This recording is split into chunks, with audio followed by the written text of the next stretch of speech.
जय हिंद, सभी बच्चों का स्वागत है। Good afternoon.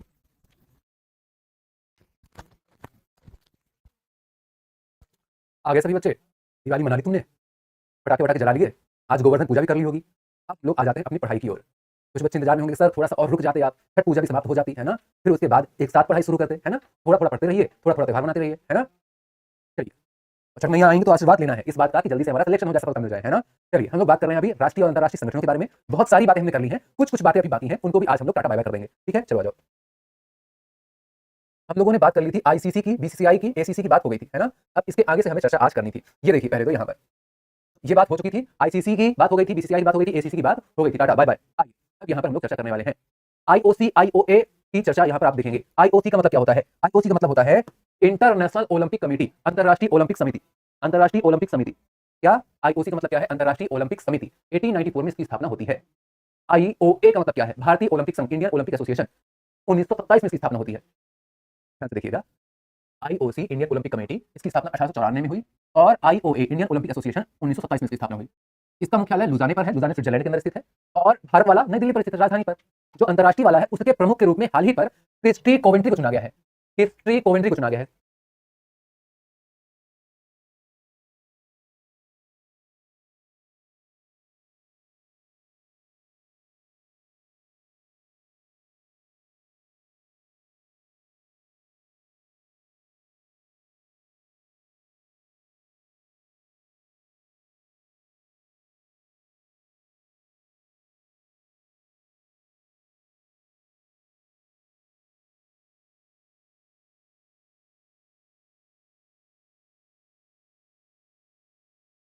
हेलो हेलो, जय हिंद। क्या मेरी आवाज सभी को आ रही है?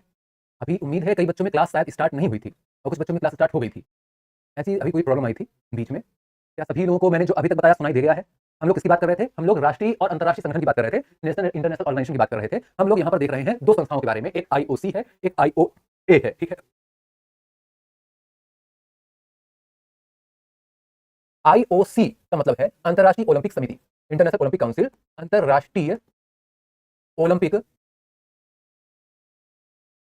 समिति। आईओए का मतलब क्या है? इंडियन ओलंपिक एसोसिएशन, भारतीय ओलंपिक संघ। ठीक है। आईओसी की स्थापना होती है 1894 में, 1894 में, जबकि आईओए की स्थापना होती है 1927 में, 1927 में। आईओसी का मुख्यालय आपको लुधियाना पर मिलेगा। लुधियाना। लुधियाना कहां है? लुधियाना स्विट्जरलैंड पर है। जबकि आईओए की बात करते हैं, इंडियन ओलंपिक एसोसिएशन की बात करते हैं, इसका मुख्यालय नई दिल्ली पर आपको मिलेगा। नई दिल्ली पर आपको इसका मुख्यालय मिलेगा। आईओसी के प्रमुख के रूप में आप बोलेंगे क्रिस्टी कोवेंट्री। Christie Coventry. और जबकि आईओए के प्रमुख के रूप में आप पीटी उषा जी का नाम याद रखेंगे। पीटी उषा जी का नाम याद रखेंगे। ठीक है। बल्कि इसमें तो आपको पहला भी याद करना है कि इसके पहले प्रमुख कौन बने थे, है ना। आप बोलेंगे आईओए, भारतीय ओलंपिक संघ के पहले प्रमुख दोराबजी टाटा। प्रथम प्रमुख। आप ये भी याद रखेंगे इसका, तो ये भारत का है ना।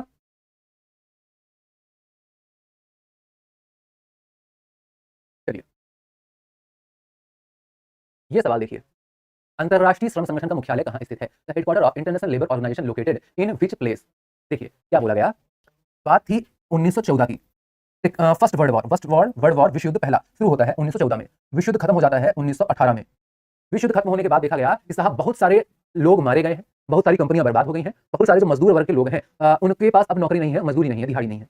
तो अब उनके अधिकारों के लिए लड़ने के लिए, उनको काम दिलाने के लिए, है ना, उनके लिए जो अत्याचार हो रहे हैं उन पर, उस पर बातचीत करने के लिए स्थापना करी गई आईएलओ, इंटरनेशनल लेबर ऑर्गेनाइजेशन की। आईएलओ मतलब इंटरनेशनल लेबर ऑर्गेनाइजेशन की बात करी गई। ठीक है। सर आईओसी का मतलब क्या है? अरे भैया, ये देखो, ये अंतरराष्ट्रीय ओलंपिक समिति है, तो ओलंपिक के नियामक संस्था है। ओलंपिक जो भी करवाया जाता है उसको यही रेगुलेट करता है, और ये भारत में ओलंपिक को रेगुलेट करता है, बस। मतलब ये तो एकदम बच्चों वाली चीज है।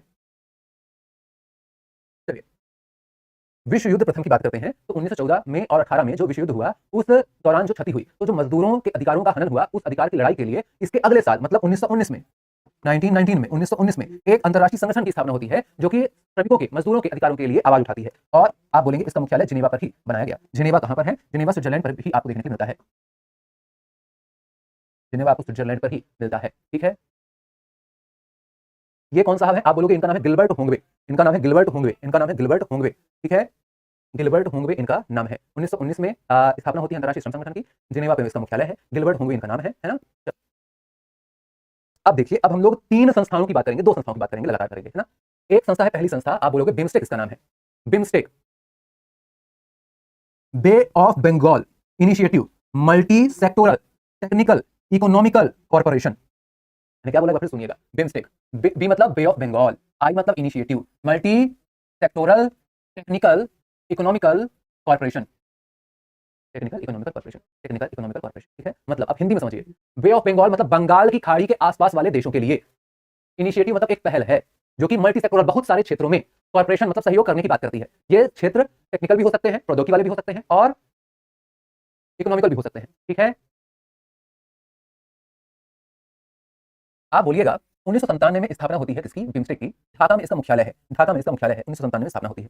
7 इसके सदस्य देश हैं। डायरेक्ट पूछा जाता है इनमें से कौन बिम्स्टेक का सदस्य देश नहीं है ना। कौन सा नहीं है, आइए देखते हैं कौन कौन सा है। अगर हमें पता चल गया 7 ही सदस्य देश है, तो 7 के अलावा कोई भी और आएगा तो वो सदस्य देश नहीं रहेगा, है ना। चलिए, तो ये है बंगाल की खाड़ी, ये है बंगाल की खाड़ी, और इसके आसपास देखिए, ये है एक श्रीलंका, ये है एक इंडिया, ये है एक बांग्लादेश, ये है एक म्यांमार, ये है एक थाईलैंड, है ना। साथ में थोड़ा और आगे आने पर एक आपको नेपाल मिलेगा, और थोड़ा और आगे आने पर एक आपको भूटान मिलेगा। कितने हो गए, 1 2 3 4 5 6 7, 7 देश हो गए, ठीक है। आप यहां पर ही देखिए, आप बिम्स्टेक को ही देखिए, इस नाम में ही देखिए, आपको 5 6 नाम तो यहीं पर मिल जाएंगे। जैसे बी से भूटान हो गया है, बी से भूटान हो गया है, बी से भारत भी हो गया है ना। भारत तो आई से भी आ जाएगा। बी से बांग्लादेश भी हो गया है। आप बी से भारत तो याद रख लीजिए, चाहे तो आप आई से इंडिया याद रख लीजिए, बात तो एक ही है, बात तो एक ही है ना। नेक्स्ट एम से आप याद रखेंगे म्यांमार, एस से आप याद रखेंगे श्रीलंका, टी से आप याद रखेंगे थाईलैंड, थाईलैंड, है ना। कितने हो गए, 1 2 3 4 5 6, एक बस और बचा है। हमने कितने सदस्य पढ़े, 7 सदस्य है नाम तो हमने यहां पढ़ लिए। एक बस बचा है, कौन सा बचा है, ना रे ना ना ना ना ना रे ना रे ना। तो आप क्या बोलोगे, 7 हो जाएगा नेपाल, 7वां नेपाल है। तो नेपाल बिम्स्टेक सदस्यों के नाम है, नेपाल बिम्स्टेक, नेपाल बिम्स्टेक, नेपाल अलग से याद रखेंगे। और बिम्स्टेक में BIMST, BIMST ये मेंबर के नाम हो गए, ठीक है। चलो, कुछ लोग इतना शैतान है ना, इतना शैतान है कि यहाँ पर पढ़ाई की बात चल रही है, उनको पढ़ाई की बातों से लेना देना नहीं है, वो अपनी ही धुन में मस्त है। सर ये नहीं मिला, ये क्या होगा, वो क्या होगा। आपके पर्सनल डाउट अभी मैं नहीं ले सकता, है ना, अगर वो पढ़ाई से जुड़े हुए नहीं है, क्लास से जुड़े हुए नहीं है तो, है ना। आखिरी में 1 2 मिनट में निकालूंगा तो सिर्फ आपसे ही बातचीत कर लूंगा। अभी हम लोग सिर्फ ये पढ़ाई पर ध्यान देंगे, है ना। इससे रिलेटेड जो अभी टॉपिक चल रहा है, यहाँ पर कोई डाउट है तो बताओ। पीडीएफ नहीं मिला, सर ये वाला बैच कब आएगा, सर छुट्टी कर दीजिए, सर टोपी उतार दीजिए, है ना। सर ये वाला मैप अच्छा नहीं लग रहा है, मैप अच्छा सा बना दीजिए। तो ये सारी समस्याओं का निदान अभी नहीं किया जा सकता, ठीक है। कोई बैच से रिलेटेड कोई प्रॉब्लम है, कौन सा टीचर का पढ़ाएगा, कौन सा नया बैच आने वाला है, कस्टमर केयर पर फोन करिए। नोट नहीं मिल रहा है, कस्टमर केयर पर फोन करिए, ठीक है। चलो, आसियान, आसियान का मतलब क्या होता है, association of south east Asian nation, association of, A for association of south east Asian Nations. और आप ये बिल्कुल समझिए कि अगर मैं कोई भी बात कर रहा हूं, क्लास के एक्स्ट्रा कुछ भी, आपका ही नुकसान हो रहा है ना। तो इस बात को बिल्कुल ईगो में नहीं लेना है कि सर आपने मेरी बात कैसे नहीं सुनी, मैं तो इतना स्पैम करूंगा, इतना कमेंट करूंगा कि आपको पढ़ना पड़ेगा मेरा, है ना, कमेंट। तो बिल्कुल भी इस बात पर गुस्सा नहीं होना है। ASEAN, association of south east Asian nation, ASEAN, इसका पूरा नाम क्या है, एसोसिएशन। अंग्रेजी एक बार देख लीजिए पहले, हाँ। एसोसिएशन मतलब संगठन, साउथ ईस्ट मतलब दक्षिण, ईस्ट मतलब पूर्वी, एशियाई मतलब एशिया, मतलब दक्षिण पूर्वी एशियाई देशों का एक संगठन है आसियान, है ना। आसियान दक्षिण पूर्वी एशियाई देशों का एक संगठन हो जाता है, बड़ी शानदार तरीके से काम करता है ना। इसमें अब 11 देश हैं, 11 देश एकदम साथ साथ मिलकर बिजनेस वगैरह करते हैं। जैसे आप यूरोपियन यूनियन पर देखते हो कि सारे एक साथ व्यापार वगैरह करते हैं, कोई दिक्कत नहीं रहती, वैसे यहाँ पर भी, है ना। इसकी स्थापना होती है 1967 में। इसके आप बोलते हो मुख्यालय मिलता है जकार्ता में। स्थापना कहां हुई थी, बैंकॉक में। मुख्यालय कहां बनाया गया है, जकार्ता इंडोनेशिया में। सदस्य कितने हैं, 11 सदस्य हैं। 11वें सदस्य का नाम क्या है, पूर्वी तिमोर, ठीक है। एक बच्चा है, नाम है इसका टुनटुन। टुनटुन लिख रहा है कि गोवा में एक बड़ा सा डब्लू है और उस डब्लू के नीचे मिलेगा तुमको नोट्स। इतना तुमको कूटा जाएगा ना टुनटुन, जब टुनटुना बना दिया जाएगा तुम्हारा, समझ रहे हो। ये सवाल कई बार एग्जाम्स पर आ चुका है। आसियान और भारत की दोस्ती 1992 में हुई थी, याद रखना है, वन लाइनर में याद रखिए। आसियान और भारत की दोस्ती 1992 में, मतलब आसियान और भारत की वार्ता होना शुरू कब हुआ है, 1992 में, ठीक है। क्षेत्रीय वार्ता। आपने ये देखा होगा कि आसियान की बैठक होती है, इंडिया मेंबर नहीं है। इंडिया, मलेशिया है, Brunei, Singapore, Cambodia, Laos, Indonesia, Philippines, Thailand, Vietnam, पूर्वी तिमोर, ये सदस्य हैं। भारत मेंबर नहीं है, लेकिन फिर भी भारत इनकी जब भी मीटिंग होती है तो पहुंच जाता है। क्यों पहुंच जाता है, भारत को इनवाइट किया जाता है। क्यों, भारत इनका बहुत अच्छा फ्रेंड है ना। क्षेत्रीय वार्ताएं होती हैं इसलिए, ठीक है भैया, आगे बढ़ जाए। तो हमने दो संगठनों के बारे में देखा है। कौन कौन से संगठनों के बारे में देखा है? एक बिम्स्टेक के बारे में देखा है, bay of Bengal initiative multi sectoral technical economical corporation. एक हमने देखा है ASEAN association of south east Asian nation. BIMSTEC की स्थापना होती है 2007 में, आसियान की स्थापना होती है 1967 में। बिम्स्टेक का मुख्यालय आपको मिलता है ढाका में, और आसियान का मुख्यालय मिलता है आपको जकार्ता में। बिम्स्टेक में सदस्यों की संख्या 7 है, आसियान में सदस्य संख्या 11 है। ठीक है, याद रहेगा? याद है तुमको वो जब दिल को चुरा, याद रहेगा? तो जितना आपने देखा, ये देखो 7 7 7 7 मतलब धोनी भैया, है ना। चलो आगे बढ़ो। संगीत नाटक अकादमी का मुख्यालय कहाँ है? Where is the headquarter of Sangeet Natak अकादमी? जब मैंने आपको क्लासिकल डांस पढ़ाया था, शास्त्रीय नृत्य पढ़ाया था, तब मैंने आपको बताया था कि क्या बताया था जब शास्त्रीय नृत्य पढ़ाया था? तो मैंने बताया था कि संगीत नाटक अकादमी के अनुसार, संगीत नाटक अकादमी के अनुसार शास्त्रीय नृत्य कितने हैं? 8 हैं। शास्त्रीय नृत्य कितने हैं? 8 हैं। ठीक है, संगीत नाटक अकादमी के अनुसार ही हमने क्यों पढ़ा? इसलिए ये संगीत मतलब म्यूजिक, नाटक मतलब ड्रामा, संगीत मतलब म्यूजिक, नाटक मतलब ड्रामा, और ड्रामा हो रहा है, म्यूजिक हो रहा है, तो डांस भी होगा, है ना। तो ये म्यूजिक, डांस और ड्रामा की इंडिया की टॉप बॉडी है, शीर्ष निकाय है ना। 1997 में बिम्स्टेक की स्थापना हुई थी। हाँ, लिखा तो हुआ है, मैंने कुछ गलत लिख दिया है क्या? अरे 2007 कौन लिखता है यार, तुम लोग देख रहे हो, बात करते मुझे कंफ्यूज कर दिए। मैं 2007 लिखा हूं, यहां पर 7 होगा, यहां 7 होगा, है ना। एक बच्चा अभी कमेंट बॉक्स में लिख रहा था, सर पैर ऊपर करिए, आशीर्वाद लेना है। भैया पैर में ऊपर कर दूंगा, गिर ना जाऊंगा। तुम लोग कमेंट बॉक्स में इतनी जो बात करते हो, तो क्यों ध्यान भटका रहे हो भैया, इसका नुकसान होता है। ड्रामा का मतलब क्या होता है? मूवीज में आप देखते हैं, पिक्चर जो आप देखते हैं वो ड्रामा ही है, सीरियल आप देखते हैं वो ड्रामा ही है। ठीक है, अब देखिए यहां पर लिखा भी हुआ है, भारत की नेशनल अकादमी है म्यूजिक, डांस और ड्रामा की, है ना। तो इन 3 चीजों की सर्वोच्च बॉडी कौन सी है? आप बोलेंगे संगीत नाटक अकादमी, म्यूजिक, डांस, ड्रामा की। मुख्यालय कहां है? आप बोलेंगे इसका मुख्यालय आपको नई दिल्ली पर दिखता है। स्थापना कब हुई थी? आप बोलते हो संगीत नाटक अकादमी की स्थापना 1953 में आपको देखने के लिए मिलती है, 1953 में देखने के लिए मिलती है। एशियाटिक सोसाइटी, जो इतिहास लिखा जाना शुरू किया गया था ना भारत के अंदर, पहली बार इतिहास इनके द्वारा ही लिखा गया था। इसका नाम अकबर होगा, कौन अकबर द्वितीय होगा, चंद्रगुप्त होगा, चंद्रगुप्त द्वितीय होगा, चंद्रगुप्त मौर्य होगा, है ना। तो ये सारी बातें एशियाटिक सोसाइटी ने ही लिखना शुरू किया गया था। जब इतिहास लिखा गया है तभी तो इतिहास पढ़ा जा रहा है ना। पुरातत्व सर्वेक्षण विभाग 1861, अभी मैंने एक न्यूज पढ़ी थी कुछ समय पहले कि एक मस्जिद था, कौन सा मस्जिद था अगर मैं सही याद कर पा रहा हूं तो ज्ञानवापी मस्जिद। आर्कियोलॉजिकल सर्वे ऑफ इंडिया ने बोला कि ये मस्जिद नहीं है, ये मंदिर है। क्या बोला है? ये मस्जिद नहीं है, ये मंदिर है, क्योंकि आर्कियोलॉजिकल सर्वे ऑफ इंडिया के अनुसार जो ज्ञानवापी मस्जिद है उसके अंदर, उसके नीचे मंदिर के अवशेष पाए गए हैं, है ना। एक बात आप याद रखिएगा, कहीं पर भी अगर ऐसा बोला जाए ताजमहल के बारे में, उसके स्थापत्य के बारे में, है ना, तो आप बोलिएगा ताजमहल 3 प्रकार के स्थापत्य कलाओं से मिलकर बना है ना। ताजमहल के बारे में मैं थोड़ा सा बता दूं आपको।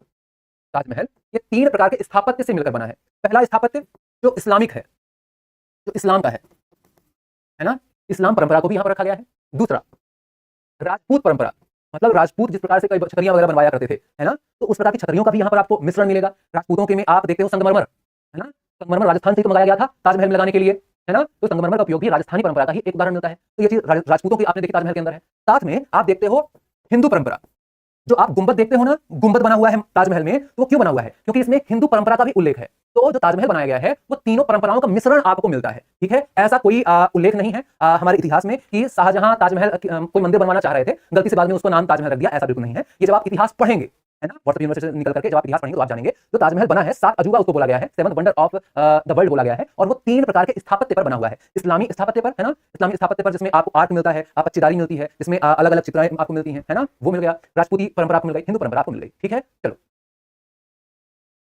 ललित कला अकादमी 1954 में आपको ललित कला अकादमी देखने के लिए मिलती है। साहित्य अकादमी 1954, इंदिरा गांधी राष्ट्रीय कला केंद्र 1985, है ना। एमनेस्टी इंटरनेशनल का मुख्यालय कहां स्थित है? The headquarter of amnesty international is in.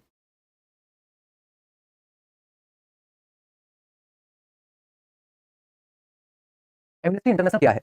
Human right, मानवाधिकार के लिए लड़ने वाली एक संस्था है ना। अब ऐसा नहीं है कि तुम्हारी घर में कुटाई हुई है, तुम पुलिस के पास नहीं जा सकते हो कि पुलिस के पास जाएंगे तो मम्मी और कूटेंगी, है ना। हम किसी के पास चले जाएं, हमारी बात भी सुन ली जाए और मम्मी हमारी दोबारा कुटाई भी ना करें, तो हम जाते हैं एमनेस्टी इंटरनेशनल के पास, ह्यूमन राइट दर्ज करवाएंगे अपना, है ना। तो यहाँ पर यही बात करी गई है कि ये आपके मानवाधिकार की रक्षा करने के लिए बनाई गई एक संस्था है, मानवाधिकार। ठीक है, एमनेस्टी इंटरनेशनल, इसका हेडक्वार्टर आपको लंदन में मिलता है, इसका हेडक्वार्टर आपको लंदन में मिलता है। ठीक है,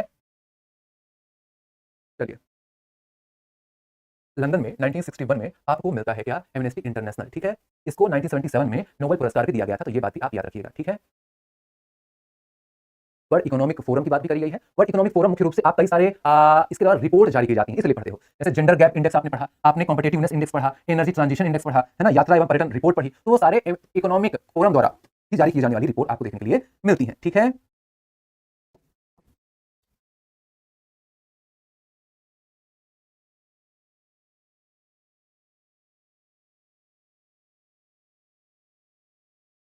शंघाई सहयोग संगठन की बात करी गई है, एससीओ की बात करी गई है। एससीओ मतलब क्या है? Shanghai corporation organisation. इसकी स्थापना 2001 में होती है। इसकी स्थापना 2001 में होती है और इसका मुख्यालय बीजिंग के अंदर है। बीजिंग मतलब चीन के अंदर इसका मुख्यालय है। बीजिंग मतलब चीन के अंदर इसका मुख्यालय है। 2001 में इसकी स्थापना होती है और इसमें सदस्य देश कितने हैं? आपने बोला इसमें सदस्य देश हैं 10। कौन कौन से सदस्य देश हैं? आप बोलेंगे रूस, चीन, कजाकिस्तान, किर्गिस्तान, उज्बेकिस्तान, ताजिकिस्तान, है ना, पाकिस्तान, भारत, ईरान, बेलारूस। देखो तुमको एक मजेदार बात बताऊं, तुमको कैसा लगेगा अगर मैं बोलूं, तुमको कैसा लगेगा अगर मैं बोलूं इंडिया ने पाकिस्तान को उड़ा दिया? किस चीज से? ट्रक से। मजा आएगा ना तुमको? अगर मैं बोलूं इंडिया ने पाकिस्तान को उड़ा दिया है, किस चीज से? ट्रक से। एक बार में 2 बार उड़ा दिया, ट्रक स्क्वायर, है ना? मजा आएगा तुमको? हाँ है ना? है ना? कुछ लोग तो बोल रहे होंगे सर आपके मुंह में घी शक्कर। चलो, टी से आपने बोला तजाकिस्तान, ताजिकिस्तान। आर से आपने बोला रूस। यू से आपने बोला उज्बेकिस्तान। सी से आपने बोला चीन। के से आपने बोला किर्गिस्तान और कजाकिस्तान। ताजिकिस्तान, किर्गिस्तान, अरे किर्गिस्तान और कजाकिस्तान। ठीक है, ये ताजिकिस्तान है, ताजिकिस्तान, ताजिकिस्तान, ताजिकिस्तान। ठीक है, ये कितने देश हो गए? आपने बोला साहब, एक आपने बोला इंडिया है, अरे एक आपने बोला इंडिया है, एक आपने बोला ताजिकिस्तान है, एक आपने बोला रूस है, एक आपने बोला उज्बेकिस्तान है, एक आपने बोला चीन है, एक आपने बोला किर्गिस्तान है, एक आपने बोला कजाकिस्तान है, एक आपने बोला पाकिस्तान है। कितने हो गए? 8 हो गए। ये 8। 2 और याद रखिएगा, एक नया बना है 9वां ईरान और 10वां बना है बेलारूस। 10वां बना है बेलारूस। भूलेगा तो नहीं? के से 2 बार है किर्गिस्तान, कजाकिस्तान। टी से एक ही है, ताजिकिस्तान, है ना? आर से रूस है, यू से उज्बेकिस्तान, सी से चाइना। ठीक है, मजा आ गया? आगे बढ़ जाएं। चलो, अब कुछ और सवाल हम देखेंगे। ये भारत के रिसर्च इंस्टीट्यूट हैं। रिसर्च इंस्टीट्यूट का मतलब क्या है सर? समझ में नहीं आया। रिसर्च इंस्टीट्यूट का मतलब ये है कि मान लीजिए गेहूं रिसर्च इंस्टीट्यूट है, गेहूं के लिए रिसर्च कर रहा है। सर बेलारूस रूस का ही भाग है? नहीं, अलग अलग देश हैं। ठीक है, तो यहाँ क्या बात करी जा रही है? मतलब यूएसएसआर भाग हुआ करते थे ये सारे देश और अब अलग हो गए हैं, बेलारूस रूस, है ना? ये दोस्त काफी अच्छे हैं बेलारूस और रूस, लेकिन अलग अलग देश हैं। लुकाशेंको बेलारूस के राष्ट्रपति हैं। जैसे मसाले के लिए अनुसंधान रिसर्च करेगा, कहाँ करी जाएगी? कोझिकोड में करी जाएगी। कोझिकोड केरल में है। कपास के लिए रिसर्च कहाँ करी जाएगी? आप बोलेंगे महाराष्ट्र में करी जाएगी कपास के लिए। ठीक है, केरल में मसाला बहुत होता है, मसालों की टोकरी केरल को भी बोला जाता है। महाराष्ट्र में कपड़े बहुत ज्यादा बनते हैं, है ना? तो आपने बोला कपास महाराष्ट्र।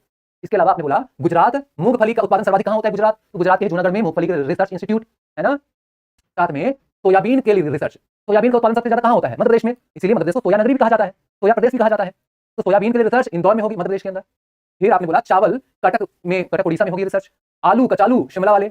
वन, देखो जंगल की रिसर्च की बात करी जाए, जंगल के सर्वेक्षण की बात करी जाए, the forest survey of India, survey मतलब सर्वेक्षण हो गया, रिसर्च हो गया। दोनों का मुख्यालय देहरादून में है। मतलब जब भी जंगल की बात आएगी आप बोलेंगे देहरादून। चाहे जंगल की रिसर्च हो, फॉरेस्ट रिसर्च इंस्टीट्यूट हो, चाहे जंगल का सर्वेक्षण हो, फॉरेस्ट सर्वे ऑफ इंडिया हो, दोनों का हेडक्वार्टर देहरादून में। ठीक है, कोई दिक्कत परेशानी नहीं? आओगे आओ। लखनऊ, लखनऊ नवाबों का शहर है, हाँ या ना बताओ? सर आईसीएआर क्या है? आगे बताते हैं, Indian council of agriculture research, है ना? आएगा, सबका नंबर आएगा, कोई ना बच पाएगा, सबका नंबर आएगा।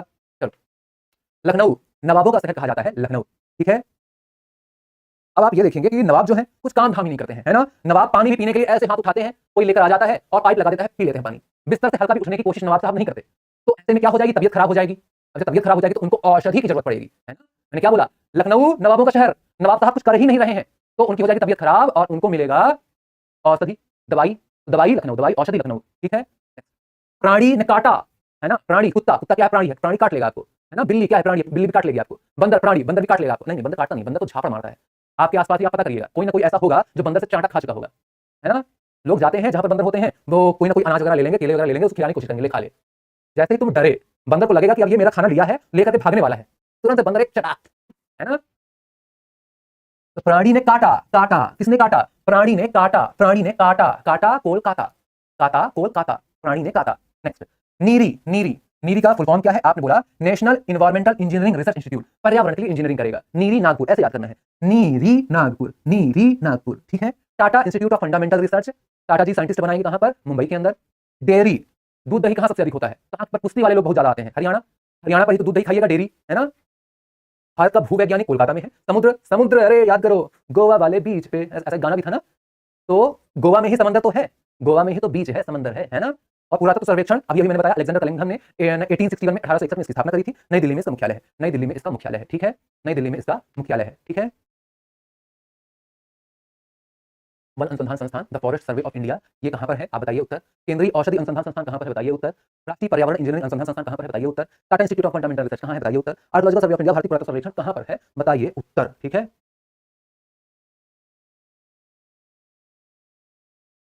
तो चावल वाले की डिटेल पर चर्चा कर दीजिए थोड़ा सा। देखो, जो देश वाला चावल वाला है वो उड़ीसा कटक में है, जो विश्व का चावल वाला है वो फिलीपींस मनीला में है ना।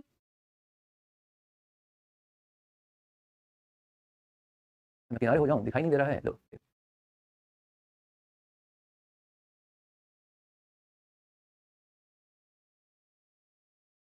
वन अनुसंधान संस्थान, the forest survey of India, दोनों आपको मिलेगा कहां पर, आपने बोला देहरादून, देहरादून। औषधि अनुसंधान संस्थान आपको मिलेगा लखनऊ। पर्यावरण इंजीनियरिंग अनुसंधान संस्थान आपको मिलेगा नीरी नागपुर, नीरी नागपुर, नीरी नागपुर। टाटा जी कहां पर बनाएंगे साइंटिस्ट, टाटा जी बनाएंगे साइंटिस्ट मुंबई में, Tata institute of fundamental research, ठीक है भैया। आर्कियोलॉजिकल सर्वे ऑफ इंडिया की अगर हम बात करते हैं 1861 में अलेक्जेंडर कलिंघम के सहयोग से बना था। कहां पर बना था, नई दिल्ली पर बना था।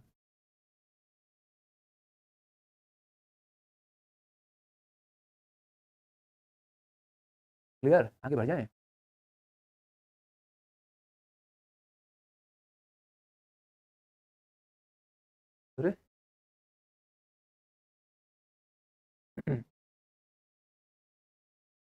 यहाँ पर कुछ और भी संस्थान है। CDAC, centre of development of advance computing. आप कोई भी सर मैम से कंप्यूटर पढ़ रहे होंगे तो कंप्यूटर में आपको सीडैक नाम का एक इंस्टीट्यूट पढ़ाया जाता है ना, centre of development of advance computing. इसका मुख्यालय पुणे पर है। भाषा अनुसंधान संस्थान, मैं सूर बोलते ना, सुर लगा रहे हैं, सारे गामा, ये क्या है, सुर है, सुर भाषा, भाषा में ही तो सुर बोलते हैं है ना, भाषा सुर। इंदिरा गांधी राष्ट्रीय कला केंद्र नई दिल्ली में है। विकास अनुसंधान मुंबई में है। विकास कहां का हो रहा है, मुंबई का। कला कहां पर है, इंदिरा गांधी कला सेंटर कहां पर है, इंदिरा गांधी राष्ट्रीय कला केंद्र कहां पर है, नई दिल्ली। कंफ्यूज नहीं होना है, दोनों में इंदिरा गांधी जी का नाम लिखा है। तो विकास वाला कहां हो जाएगा, मुंबई में, और कला वाला कहां हो जाएगा, दिल्ली में। विकास वाले में मतलब इंसान का विकास किस किस तरह से हुआ है ना, इस चीज पर रिसर्च आदि की जाती है यहाँ पर।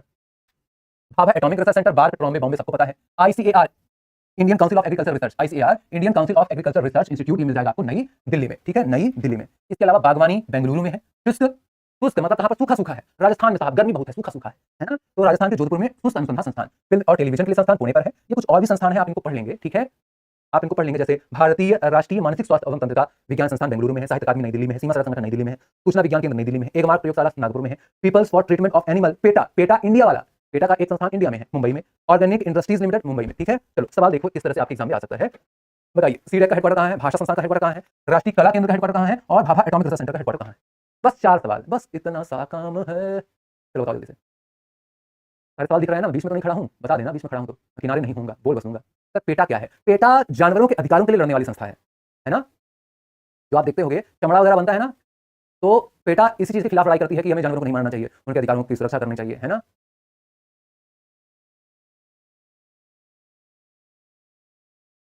CDAC Pune, centre for development of advance computing language. Saregama, सुर लगा रहे हैं, सुर, सुर किस चीज में लगेगा, सुर भाषा में ही तो लगेगा, सुर मतलब मैं सुर, ठीक है, कर्नाटक में। कला केंद्र कहां पर है, इंदिरा गांधी जी वाला, नई दिल्ली।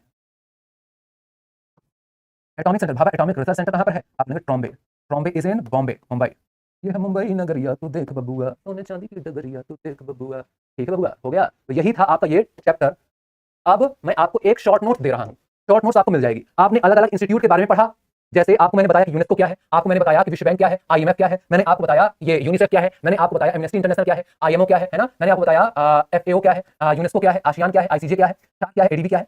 सबसे ज्यादा सवाल इनका हेडक्वार्टर कहां पर है, यही पूछा जाता है। आपको ये मैं एक शॉर्ट नोट्स दे रहा हूं, जब आप पूरा पढ़ लेंगे, किसी भी किताब वगैरह से अगर तुम पढ़ रहे हो, जब पूरा तुम पढ़ लोगे, उसके बाद जब तुम्हारी समझ डेवलप होगी, तब लास्ट में जाकर के तुम ये शॉर्ट नोट्स बनाओगे, है ना। तो मैंने जो शॉर्ट नोट्स बनाई मैं आपको दे रहा हूं कि आप इससे पढ़िए, रिवीजन करिए, याद करिए। जैसे डब्ल्यूडब्ल्यू मैंने आपको नहीं बताया है, लेकिन आपसे हेडक्वार्टर पूछा जा सकता है कि डब्ल्यूडब्ल्यू मतलब वर्ल्ड वाइड फंड। ये डब्ल्यूडब्ल्यू वो नहीं है लड़ाई वाला, कुश्ती वाला, है ना, ब्रॉक लेसनर, अंडरटेकर नहीं। ये डब्ल्यूडब्ल्यू मतलब world wide fund for nature, इसका हेडक्वार्टर पूछा जाता है ग्लैंड, स्विट्जरलैंड में, है ना। तो यहाँ कुछ ऐसे इंस्टीट्यूट भी हो सकते हैं जिनके बारे में मैंने विस्तार से बात नहीं करी है, क्योंकि विस्तार से जरूरत नहीं है। जैसे एफएओ, आपसे हेडक्वार्टर पूछा जाता है, एफएओ का हेडक्वार्टर कहां है, रोम में है ना, लेकिन विस्तार से आवश्यकता नहीं है, इतनी आवश्यकता है, बस इतना ही करिए, ठीक है। और कई सारे भारतीय संस्थान भी हैं, इनके बारे में तो मैं आपको पहले भी बता चुका हूं, एक बार फिर से आप शॉर्ट नोट्स में लिख लीजिएगा, पढ़ लीजिएगा। जैसे इसरो के बारे में डीआरडीओ, आरबीआई का फुल फॉर्म क्या है, डायरेक्ट यहां पर मिल जाएगा। नाबार्ड का फुल फॉर्म है ना, इसके अलावा SIDBI, IRDAI, ASI archaeological survey of India, SEBI, try, फसाई, बार्क, सीएसआईआर है ना, FICCI, NASSCOM, LIC, UIDAI, NCERT, UGC. तो ये आपको फुल फॉर्म वगैरह भी मिल जाएंगे। फुल फॉर्म आप पूछे जाते हैं तो आप इनको डायरेक्ट पढ़ लेंगे, है ना। जैसे आपसे पूछा जा सकता है कि एलआईसी का फुल फॉर्म क्या है, लाइफ इंश्योरेंस कॉर्पोरेशन, है ना, मुंबई में हेडक्वार्टर है। आपसे पूछा जाता है यूजीसी का फुल फॉर्म क्या है, यूनिवर्सिटी ग्रांट कमीशन। एनसीईआरटी का फुल फॉर्म क्या है, national council of educational research and training, NCERT. आपसे यूआईडीआई जो आधार कार्ड बनाने वाली संस्था है उसका फुल फॉर्म पूछा जाता है कि unique identification authority of India, है ना। एलआईसी का फुल फॉर्म, फिक्की, फिक्की हमेशा चर्चा पे रहता है, federation of Indian chamber of commerce and industries. तो फुल फॉर्म आप जरूर पढ़ लेंगे, ठीक है। तो ये मैं पीडीएफ डलवा दूंगा, एनोटेड पीडीएफ, जो सपोर्टिव पीडीएफ वाला सेक्शन है ना वीडियो के नीचे, वहां पर आपको क्लास के बाद पीडीएफ मिल जाएगा। तो वहां पर से आप पीडीएफ कलेक्ट करेंगे, अच्छे से लिख लिख कर पढ़ लेंगे। आप समझिए आपने एक बार लिखा है, अब वो जो आपके नोट्स है ना, वो आगे आपके भाई बहन भी अगर छोटे पढ़ रहे हैं उनके भी काम में आएगी। ऐसा नहीं है कि आपने एक बार नोट्स बना ली तो वो फालतू हो जाएगी, है ना। आप अलग अलग एग्जाम देंगे, एक ही बार आप पढ़ेंगे, लेकिन एग्जाम तो आप बहुत सारे देंगे, है ना। तो क्या बार बार आप पढ़ेंगे? नहीं, पढ़ाई एक ही बार होगी, नोट्स एक ही बार बनेगी। बाकी अब कहीं और आप स्टैटिक जगह पढ़ रहे हैं, कोई नया पॉइंट मिला तो आप उसी पॉइंट को अपने नोट्स में लिख लीजिए, 2 पन्ने छोड़ रखिएगा। मॉक टेस्ट आपने लगाया, कोई नया पॉइंट मिला, लिख लीजिएगा, है ना। एक बच्चा बोल रहा है सर हिंदी इंग्लिश दोनों में लिखना है क्या? फुल फॉर्म अंग्रेजी में याद करना है, बाकी चीजें आप जिस भी मीडियम में है, हिंदी मीडियम, इंग्लिश मीडियम, आप उसमें करेंगे, ठीक है। सर लिखने में बहुत समय लगता है, बिल्कुल बच्चा, सिलेक्शन में भी समय लगता है, मेहनत लगती है। तो आप लिखेंगे तो नोट्स बनेगी, नोट्स बनेगी तो अभी टाइम लग रहा है। एग्जाम के पहले जब रिवीजन करना होगा ना, कि एक दिन में भैया पूरा सब्जेक्ट रिवाइज करना है, एक दिन में क्या, एक दिन में आपको 7-8 सब्जेक्ट पूरे रिवीजन करने हैं, तब लगेगा ओ माय गॉड कैसे मुझे छोटी सी जगह पे सारी चीजें मिल जाएं। तब फिर आपकी नोट्स ही आपके काम में आएगी, तब लगेगा आप खुद को थैंक यू बोलोगे, थैंक्स टू मी, है ना, कि मैंने नोट्स बनाई, आप खुद को धन्यवाद करेंगे। चलिए, तो इसी के साथ करता हूं मैं आज की बातों की समाप्ति। अब मुलाकात होगी अगले दिन एक नए टॉपिक के साथ, है ना। जय हिंद, जय भारत।